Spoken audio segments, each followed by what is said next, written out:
Gaafin itti aantu kiyyetu namni lama yoonii fi wajjin ture dhiiraa fi dhalaan yeroo addaan deeman hukmii shari'aatti akkamitti addaan deeman jarri ku wajjin ture ilmoo iddoo isaanii jira duuba. Deebisaan hukmii shari'aatii fi hukmii Yahudaa fi Nasaaraadhaa wal dhabdi. Hukmiin Islaamaa guyyaa intala takka fuuturra nyaata dhugaatii jiruunsi nafaqaan waa hundi sirra jira.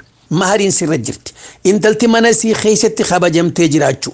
Guyyaanii fi intala takka heeyitu odoo ilmaan 12 qabaattee wanni isiin qabdu mahariisidha.